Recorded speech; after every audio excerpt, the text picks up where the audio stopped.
In this video, I'm going to talk to you about my continued deep dive down the rabbit hole of vinyl records cleaning, because I have been putting some very commonly used practices under the spotlight and under the microscope, literally. And there's a huge amount to cover here. The video is very long, but I'm hoping and wondering whether some people might see things about the practices that they've maybe been using for decades in a whole new light.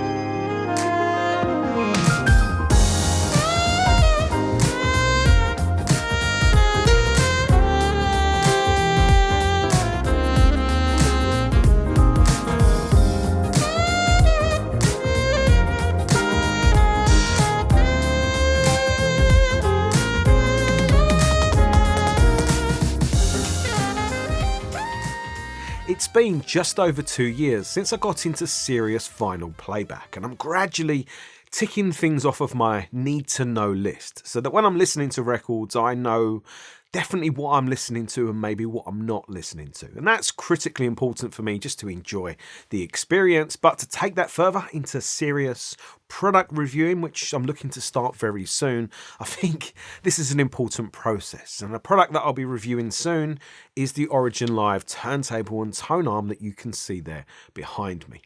And my last video on the topic of cleaning records has been a huge hit, so it shows that there is definitely a desire out there for audiophiles to learn more. But the comments section showed to me again why I am doing this whole exploration.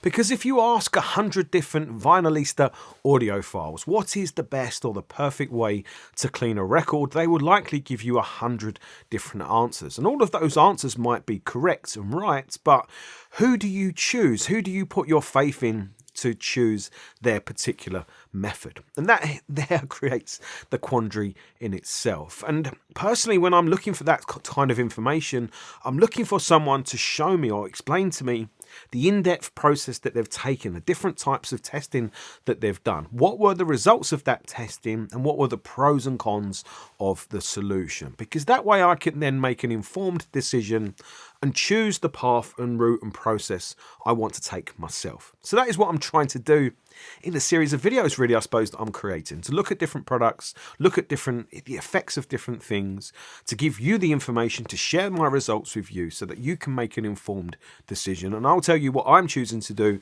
but you might choose to do it differently. But why use a microscope and not just listen to the differences? Well, I wanted to know if we could see clear differences between clean and dirty records, and what that might look like right deep down in the grooves, something we never normally see. But first, I needed to prove to myself that this concept was worth exploring, but I feel I need to prove that to you, the viewer, as well. I started by looking at a record that was given to me recently, and it had been stored in a loft for maybe 20 or more years. It was originally pressed in 1988, I believe, and I doubt it's ever been cleaned, definitely not to an audiophile standard. Looking at the record, to my eye, it looked quite dirty, but not that bad really considering. But that depended on how the light was shining on it. The first big surprise came when I laid the record down and looked at it under the scrutiny of the 2 spotlights that are built into the microscope. Now I could see all sorts of filth on the record, dust, debris, finger smudges, and straight away this was a lesson, how at home records might look cleaner than they truthfully are, depending on the lighting. Then under the microscope, I was horrified to see a lot of white dots and marks pretty much everywhere as I tried to explore the record's general cleanliness and condition by moving it around. And what surprised me most was just how much difference there was between what I could not see with my eyes and just how much more I could see under the microscope, or how much more the microscope was now allowing me to see. It was totally different. So this was really encouraging, but I felt I needed a reference, a reference point, a reference record, a perfect record. What would that look like under the microscope so that I could compare and reference everything else in the testing against it. I recently purchased a couple of expensive records from the Vinyl Adventure, who are a retailer here in the UK, and their service is excellent for what it's worth. A couple of weekends ago, they were running an offer where they would include a free record with any purchases made, and they kindly included the MoFi pressing of Miles Davis' Sketches of Spain. How great is that for a freebie? And I thought it should be an excellent reference given it's a MoFi pressing. Again, looking at the record with my eyes, it looked very clean, and I was surprised and impressed that the sleeve it came in was a MoFi sleeve. I wasn't expecting that, even though it makes total sense. It was still a nice surprise. Under the microscope, we can still see some white marks here and there, which was a little disconcerting for a brand new record, but in the main, I'm sure you will agree, we are seeing mostly record here, and only a very small amount of white dots and marks. So make a mental note of this, because this whole look and this whole visual aspect of a brand new record, of course, is very important. And by comparison, the older and obviously much dirtier record, I will show you again, just for a reminder. And it certainly makes you appreciate what a brand new record offers in terms of its overall condition. But what was more important for me overall about this was the fact that we can very clearly and easily see a difference between a brand new or a clean record and one that's older or maybe just dirty. It's very easily to see that difference and visualize that difference. And I'm sure you could hear these differences as well if you was just listening to them. But I feel like being able to visually see a difference translates better. It takes away the whole, audio memory, the whole listening and audio memory factor of a test. If we can see a clear difference, I think that translates to everybody. I think it translates fantastically well for a video. So yeah, I took a lot of encouragement from this, and I felt like I was really in a good position to compare and test the effectiveness of different cleaning products. The first thing I wanted to test was the effectiveness of different record brushes, because there are so many different types and styles and designs maybe on the market, it can be very confusing. And the same story with just general cleaning. If you ask 100 vinylista audiophiles what's the best method or the best brush to use, they're all going to say the one they use, which might all be fine, but really it's not much help. So I got together 6 different brushes with all different designs at all different price points, starting with a cheap kabuki makeup brush that costs about £5 on Amazon. I already had a cheap carbon fibre, quite typical brush design from Project that costs £10. I bought a better version of this style of carbon fibre brush from AudioQuest. I think they call it their gold anti-static brush because it has gold contacts on it, which seems pretty fancy for its £25 price. I was very kindly sent the Hart Super Cleaner brush from the maker himself, David Hart. I think this brush's claim to fame is Michael Fremer is a fan of it, and it's available on eBay for about £80 delivered. And it's very nice, but my one seems to shed a few bristles if you're too heavy-handed with it. And lastly, I have here the very expensive but very nice Furatech ASB1 brush. And where it differs is by using bristles that are made from a hybrid mix of acrylic and carbon, which is supposed to stop them breaking down over time, which seems good to me, but it's a very pricey brush at £185. And to test them, I examined a record side under the scope and looked at its general cleanliness and condition. I placed the record on the turntable and held the brush on it for 4 seconds. 8 seconds for the makeup brush, as it was only half the record's width. So I did 4 seconds on the inner half and 4 seconds on the outer half. I then put the record under the scope and looked for what visual differences there might be. I then put the record back on the turntable and did another 4 seconds, brushing 8 again, of course, for the makeup brush, just to test and see if more brushing was better or made any noticeable difference. And of course, I was expecting to see some very significant cleaning differences between all of the different brushes. I made notes for every step, and looking back over those notes, I didn't really see much difference being made by either the makeup brush or the cheap Project brush. I think there was a little bit of difference, but it wasn't massive. I wrote down maybe 5%, so not really a huge obvious difference. The AudioQuest brush was the big surprise here to me, as it seemed to make the most obvious difference, especially after the second brush application. And I didn't see a very obvious difference by using the Hart brush.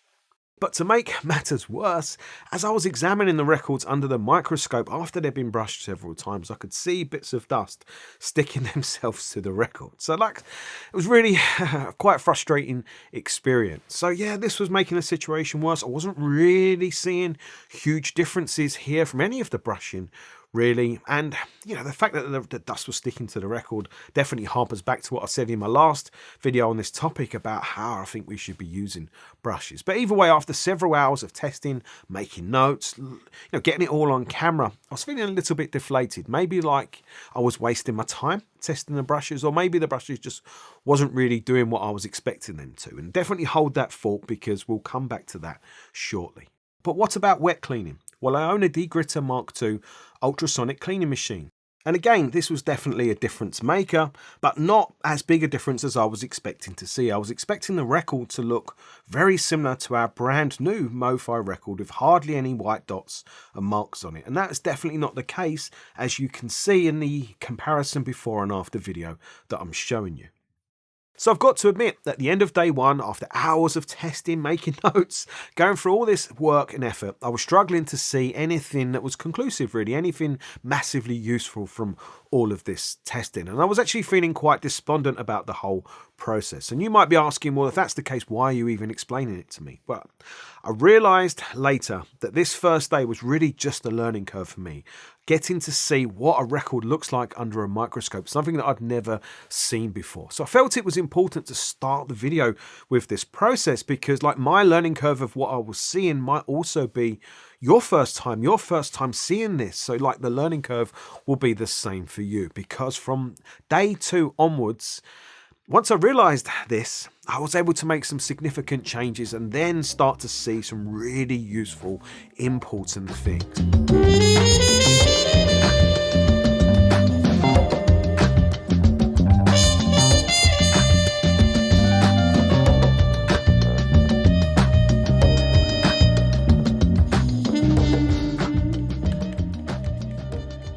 I spent all night thinking about my non-conclusive results, and that made me question what I was actually seeing through the microscope, because what was I seeing with all those white marks and white dots? I assumed I was just seeing dirt and dust and debris, but was I actually seeing very clearly damage to the record, scratches and such like? I never assumed I would be able to see that through the microscope, but maybe that is what I was seeing. And once I realized that could be what I was seeing, I realized I needed to know, right? I need to be able to see more clearly the difference, or what I'm actually looking at here. And I also then realized that I needed to focus my attention a little bit more specifically at the record's grooves, because that is obviously the important part, because that is the bit we listen to. There is clearly a distinct difference between the focus of cleaning products on the surface and I think on the grooves, right? Once I'd kind of thought about this situation a bit more deeply, I was able to adjust my whole testing process. So I lowered the microscope much closer to the record to increase the magnification. The con of this would be I would see less of the overall record surface area, but I should hopefully be able to more clearly see the difference between the record surface and the grooves. And to test this concept, I placed a 45 RPM Eva Cassidy record under the scope, and I had cleaned this record the day before, and bang! What a difference. Now I could see a clear distinction between the record surface and the grooves. And it's quite fascinating to see a record this close and see how it's been cut or pressed. Some of the grooves look very uniform, but some of them are all over the place, not like how you expect at all. But seeing the record this close showed to me the major mistake I'd made from day one. I was using a record that was already too clean, and then I was expecting too much overall cleaning perfection from all of the cleaning products. That was me being very unrealistic. It made more sense moving forwards to use a dirty record, making it easier to see any differences being made. So I went back to the Good Morning Vietnam record that I knew was dirty, and reminding myself of that by looking at it under the scope again. Now with more magnification, you can still see it's very dirty, but you can clearly see the difference between the dirt that's on the surface and the dirt that's in the grooves. And there is clearly both of those here, so to me this record is properly dirty. So to do some more testing, I took what I thought was the most effective brush from day one, the AudioQuest, and I did 6 wipes, 3 on the top half and 3 on the bottom half of the record. And then I checked the record's condition under the scope again. And now, wow, what a difference, but not in the way I had been expecting. Just focusing on the record's grooves, I could very clearly see a difference in the amount of white dots and debris in them. But the surface of the record didn't look hugely different, but the grooves definitely did. And there is a lesson in this that we will soon see. But credit where credit is due, the AudioQuest brush for £25, even with a very dirty record, seemed to be very effective at removing dirt and debris from the grooves. And I will give you some before and after video comparison here so you can see this difference for yourself. But remember, we are focusing on the grooves and not the record surface. So of course now I thought I could find the best brush from the 6 that I have here. I flipped the record side over and that was another, of course, uncleaned for decades mess, clearly visible under the scope, and it was just as dirty as side A and looked, as we expect by now, again dirty on the surface and very dirty in the grooves. I did the exact same wiping method, 3 on the top half and 3 on the bottom half of the record, this time with the heart brush, and I looked at the results. I think again you can clearly see that there is a significant difference being made by the heart brush in terms of removing dirt from the grooves. But the difference, or its improvement, did not look quite as significant to me as I had seen from the AudioQuest brush shortly before. And this was very interesting and possibly not what I expected. I thought I could test this further by doing another wiping of the same side of the same record, now with the AudioQuest brush, to see if any further difference or clean improvement could be made. And I definitely think it did. I think the AudioQuest brush made a noticeable difference to the record grooves' visual clarity. And by that I mean how well defined they look to me on the screen. So maybe the AudioQuest brush is the better here for cleaning out the record's grooves, or maybe the heart brush just needed a few more wipes to achieve the same result. But given the price delta between the two brushes, it's very hard to recommend the heart brush over the AudioQuest brush for this particular use case. Even if the heart brush could be more effective with more brushes, I think you get to the end result quicker and easier with the AudioQuest brush. And of course, the less brushing that we do on the record, the less static we are potentially adding as well. So yeah, I like the AudioQuest brush for the price. Yeah, I can see why it's been very popular. But could it possibly be better than the more expensive Furatech ASB1? I found another even dirtier record. And when you look at this one under the scope, it's pretty rough, especially the grooves. They are really, really bad here. So I repeated the same test, starting with the AudioQuest brush, doing the same 3 wipes top and 3 wipes to the bottom half of the record. But this time, the AudioQuest brush seemed to have met its match, with the record just being too dirty overall, or maybe it's just too damaged. And it still made a difference, or an improvement, but it was not as clear, or not as an obvious big improvement as I had seen from it before. So could the Furatech do better on side B of the same record? Well, side B maybe was a little less grubby to begin with, but it was still messy, as you can clearly see, both on the surface and in the grooves. I did the exact same wiping process, 3 top half and 3 bottom half of the record, and then looked at the results. Here I think the Furatech brush did seem to do a better job than the AudioQuest, and it did it while being much softer on the record too, as the bristles are a lot longer and they are definitely much softer. But maybe that is an age thing, as the Furatech is a very heavily used brush and the AudioQuest is still fairly new.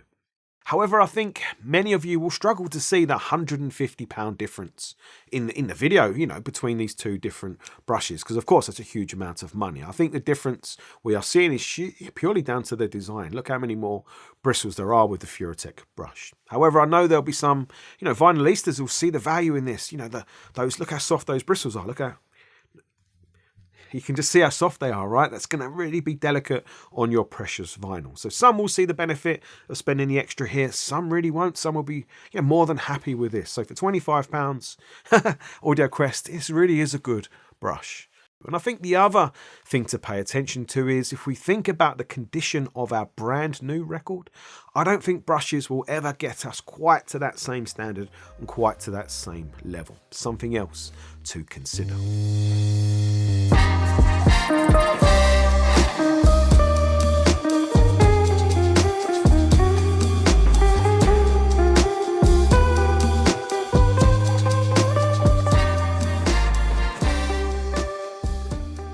So this brings me very nicely onto one of the big comparisons I wanted to do.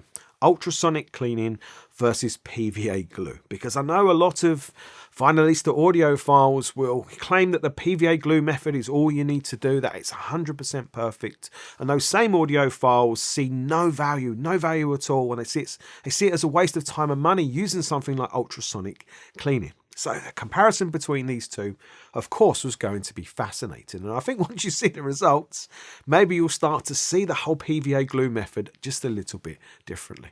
And I managed to find another dirty record that had spent 20 or more years in a loft, never cleaned, and it was as dirty as it gets on the surface and in the grooves. And I think this record was pressed back in the 1980s, and it's a Don Johnson record, not my cup of tea being honest, but if you love this record, I'm very sorry for what you're about to see coming up. Either way, you can see here that the record itself has started off very dirty on the surface and in the grooves. So there was a huge amount of cleaning headroom potential for improvement to be made here. So it was a great record to put PVA glue to the test with. And I want to say the whole PVA glue method of cleaning makes some sense to me in theory, but in practice it's a very barbaric thing to do. To slap thick glue onto maybe a precious record to you. And I tried different application methods using my fingers to apply the glue, but I also used the sponge type of paint applicator, and that was definitely better. I did find it was hard to hold the record steady without putting my hands all over it due to the viscosity of the glue, and the whole thing just felt totally counterintuitive to me. I'm having to put my hands all over this in order to apply the glue, so I'm making it dirtier even though I'm trying to clean it. So I found it was easier to place the record down on something and then apply the glue that way. But it was still a very heavy-handed, heavy pressure application process because glue is very thick. And obviously you have to apply quite a lot of it to get an even covering across the whole record. And then you have the big question of how much glue do I apply? And then the bigger question, how long is this going to take to dry? And I ended up doing the whole application and removal process 3 different times to try and rule out user error. And that allowed me to try different things. I tried a method of putting a little bit of card on the edge to try and make the peeling a little bit easier. That's not a good idea. Don't do that. I also tried, a lesser application and a thicker application. I tried, a few different things to try and work out what might be the best approach. And one time I ran a stopwatch to get some idea of how long it might take to dry, and it was 2 hours for the glue to fully dry. And that was not a very thick application, probably not thick enough. It seemed to me like applying the glue more thickly to the record seemed to make it easier to get it off at the removal stage. But for me, the removal of the glue is by far the worst bit of the whole process. Again, it's just a very hands-on, hard to not bend the record, hard to not drop the record, hard to not get your hands all over it, or worse, not getting all the glue off in one go. But I know the process can be done seamlessly because I've seen it, but 3 attempts was not enough for me to master the skill. And there was a lot of glue left on the record in places, mostly around the edge and in the middle. And I left it on the record just for the purposes of the video to show you where my failings were. In particular, one patch of glue did not come off the record on my first attempt, and I thought that would be interesting to look at under the microscope to compare to the areas where the glue seemingly was removed well. And looking at the record under the scope, before I even got to that part of the record, initially I was very impressed by how much dirt had been removed, not only from the record's grooves, but also from the record's surface.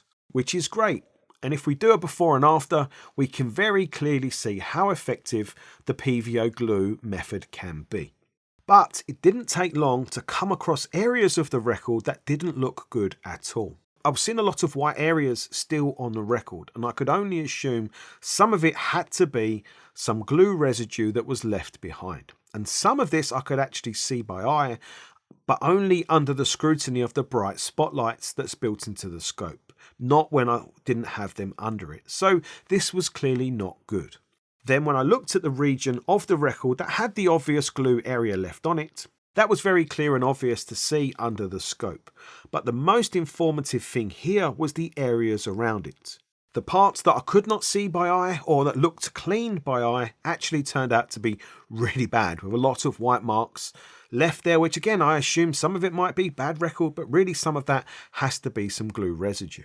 So that bit was really bad and really quite shocking to me. So the glue method seemed to be giving me what I would call mixed results. Some good and some less good, which to me means overall less good. I did the same test the second time. This time I was extra careful in the removing of all of the glue. And the result under the scope was very similar. It was mixed results. The third application, I put the most glue on and then I left it to dry for around 20 hours to make sure I was not removing the glue too soon and that was affecting the result. But looking at the scope 20 hours later, the results were very similar. It was mixed, some very good, some very clean looking sections of the record, but again, some of the areas were just less good.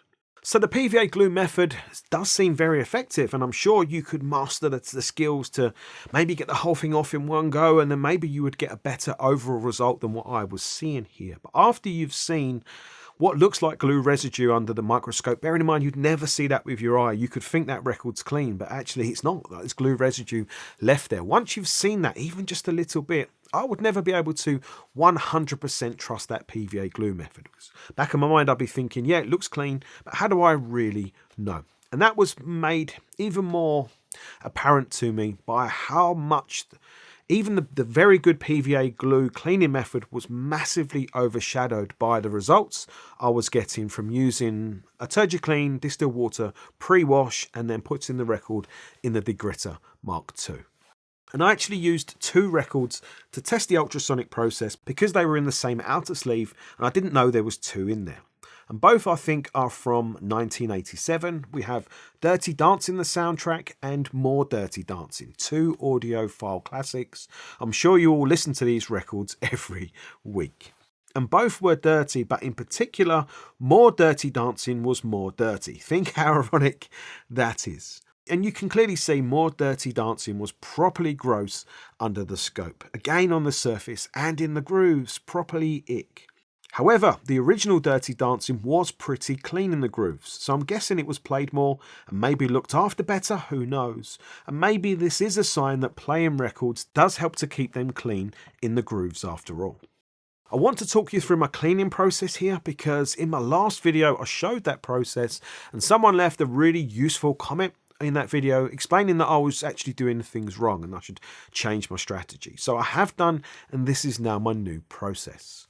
I'm taking the record and I'm applying a Turgiclean distilled water mix and I'm applying it by hand and then brushing it around the record with a goat hair brush similar to how you might do on a vacuum machine. And this extra cleaning process should help remove some of the stubborn dirt by the Turgiclean surfactant, helping to break down the surface tension of the record, improving the cleaning effectiveness. Now, different to before, straight away I spray the record just with distilled water to fully remove the Turgiclean before the record goes into the Degritter. And this sounds like a very complex process, but in practice it only takes about 2 minutes, so it's not really. Then the record goes into the Degritter and I have a 2-tank system. One is for washing and the other is for rinsing. In the wash tank I'm using distilled water and the included Degritter cleaning fluid, just a tiny amount as advised, and then the rinse tank is only ever just distilled water.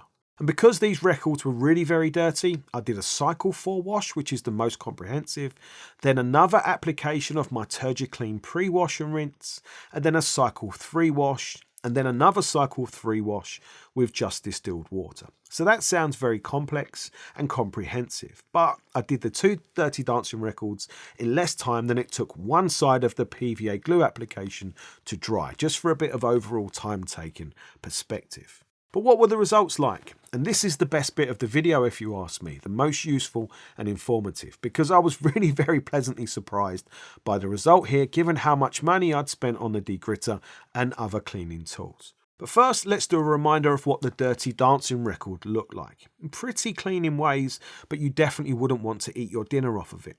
Now look at it after the ultrasonic cleaning process. It looks seriously clean now. Yes, it still has some marks on it, but they are 99% surface marks. The grooves are now very clean, but the overall record is also very clean, so the grooves and the surface. And maybe you could say, surface marks aside, this almost 40-plus-year-old record is now looking amazing, really. And this was the case for the whole record as I looked over it. Of course, some bits look better than others, but you can see it's been very uniformly cleaned. But the best test for me was more Dirty Dancing, as that was gross. And here is the before, just to give you a reminder of that. But now look at it after the ultrasonic cleaning process. I think we could say it's just as clean looking as the Dirty Dancing record, both in the grooves and on the surface. And again, there is of course surface damage there, but if we look at how well defined the grooves are, that really is the big difference. So the big takeaway from this for me is again the consistency. And that is obviously a crucial thing and a big advantage over the PVA glue method that relies very heavily on the user getting the technique and the application and the removal process perfect every time. So looking at these results, I think you can say that you can have 100% confidence in using the Turgiclean pre-wash Degritter cleaning approach, but I don't think you can have 100% confidence using the PVA glue method, purely because there's the chance that there'll be residue left that you're never going to know is there because you'll never see it.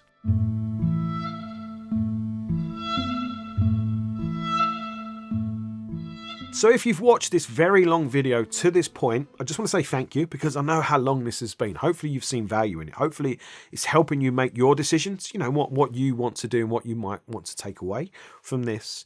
But I want to reward your commitment from watching all this by taking that microscope even closer to the record. And I would apologize to you now because I'm using the scope in a way that it's not designed to be used. So it's hard to get correct focus. So bear with me if what you're seeing is sometimes a little blurry or a little shaky. It's just me trying to find that critical focus. But how cool is it to be able to see, even if only briefly, our markings for our left and right channels in the grooves? That is definitely not something that you see every day. And I just wish we could go even closer, or just make this whole thing clearer, or better yet, be able to see this happening while a record is being played. That's definitely on my radar to try and work out how to do in the future. And then the record I'm showing you now is the 40-plus-year-old one that was cleaned with PVA glue. And like I said, it's very effective. You can see how effective it's been. However, you can also see and quite easily find patches where it hasn't cleaned so effectively or so well. And going closer to the record really just reaffirms that. More interesting to me was looking this close at our brand new MoFi record, because now it's been handled much more, we are starting to see more mess on its surface, which shows us very clearly how easy it is for dust and debris to get onto our records, even brand new ones. But look at those grooves, they look glorious. And again, it's amazing to see the left and right channel markings at times. I just wish again I could get that closer for you and make that clearer. I'm sure you would agree, it's super interesting to see it. And lastly, I looked at more Dirty Dancing. Remember, this is also 40+ years old, and it was disgusting only a short time ago. But now looking at it, those grooves maybe look cleaner or more well defined than the brand new MoFi record, which is just amazing when you think about it. It really hammers home the effectiveness of the Turgiclean pre-wash and then the Degritter ultrasonic record cleaning process. Well, at least it does to me. And it's filled me with a lot of confidence that this is definitely the right way to go for me moving forward. But of course, to close out the video and just to sum things up, what we've been seeing here, it's not the full picture, it's not everything, it's just an extra piece of the jigsaw puzzle. Like I said at the beginning, it's one of those things that I can tick off. So there's definitely a lot more to learn here. There's definitely loads more to learn about, looking after records, keeping them clean, trying to achieve the best sound we can from them. Of course, some people just want to throw records on and listen to them. If that's what you want to do, absolutely fine. But I'm a professional audio reviewer looking to take this very seriously, looking to achieve the best results. But I just want a simple, methodical process that I can follow time after time after time, that I can just rule that out. So when I'm listening, I know it's nothing I've done wrong. And what I'm hearing is the record or the setup or other things. But this is definitely not the end of this topic exploration for me. I want to look at some other things. One of the products I want to look at is this, which is, the Milty Zero Stat 3, I think it is, in terms of its anti-static performance. Can it live up to our D-Stat, Furatech D-Stat 3, which is nearly 100% effective. I have some fancy record sleeves here from AB Recordings, I think it is, that I bought to compare and test to the Mofires and others. So there's loads more things coming in future videos. Of course, also the review of the Origin Live turntable and tone arm. So I hope you've enjoyed this video. I know it's long, but I hope you've enjoyed it. If you have, please hit the thumbs up button. And if you'd like to see more of my take on getting into vinyl for the first time in 2023, and 24, make sure you subscribe to the channel.